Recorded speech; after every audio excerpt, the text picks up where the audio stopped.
Assalamualaikum warahmatullahi wabarakatuh. Perkenalkan, nama saya Dita Kumari dengan NIM B1C1222157.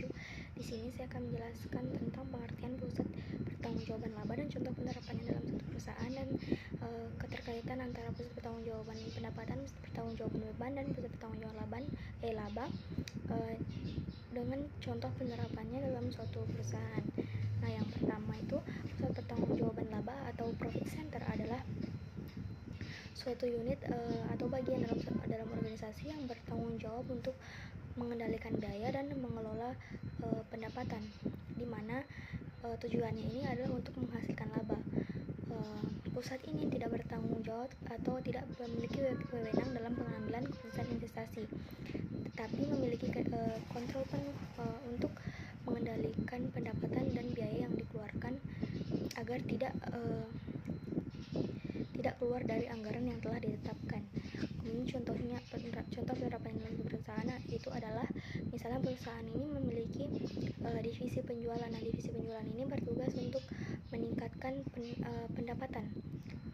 Nah, karena pendapatan ini yang dihasilkan ini seharusnya memiliki target yang harus dicapai. Nah, ketika pendapatan ini meningkat, maka labanya juga akan meningkat. Serta jika pengendalian biaya atau beban produksinya itu sangat efisien, maka laba juga akan meningkat. Nah, kemudian yang kedua itu keterkaitan antara pusat pertanggungjawaban beban dan pusat pertanggungjawaban laba, di mana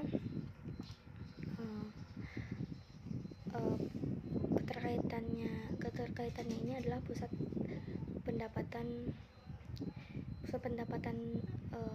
dan pusat pertanggungjawaban laba ini dalam suatu perusahaan itu pada divisi penjualan, di mana jika suatu pendapatan meningkat, maka laba juga akan meningkat. Nah, jika divisi penjualan ini berhasil untuk menjual produk dalam jumlah yang besar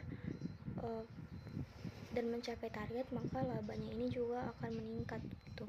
Kemudian keterkaitan pusat pertanggungjawaban beban dan pusat pertanggungjawaban laba dalam suatu perusahaan ini misalnya pada divisi atau unit produksi, di mana unit produksi ini berhasil mengendalikan biaya operasionalnya dengan sangat efisien dan efektif.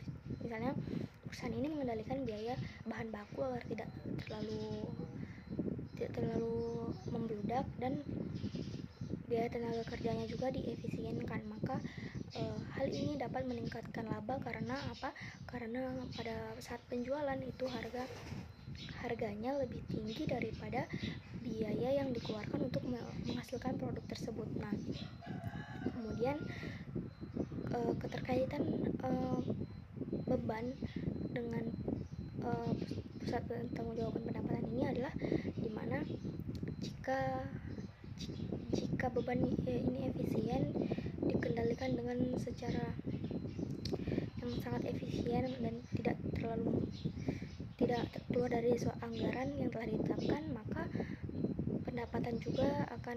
jika pendapatan juga akan meningkat dan mencapai target penjualan, maka laba yang dihasilkan akan semakin besar. Profit juga meningkat karena biaya yang sedikit tetapi penjualannya itu banyak, sehingga selisih antara pusat pertanggungjawaban pendapatan dan pusat pertanggungjawaban beban ini sangat tinggi, di mana selisih tersebut dikatakan sebagai laba dalam suatu perusahaan. Nah, demikian penjelasan tentang keterkaitan pusat pertanggungjawaban pendapatan, pusat pertanggungjawaban beban, dan pusat pertanggungjawaban laba dalam suatu perusahaan. Itu dimana keterkaitannya itu antara divisi penjualan dan divisi manajemen produksi. Itu sangat saling terkait untuk menghasilkan suatu laba yang tinggi atau profit perusahaan, sehingga tujuan perusahaan itu akan tercapai dengan sangat bagus atau efisien gitu. Sekian penjelasan dari saya. Saya kira dengan mengucapkan wassalamualaikum warahmatullahi wabarakatuh.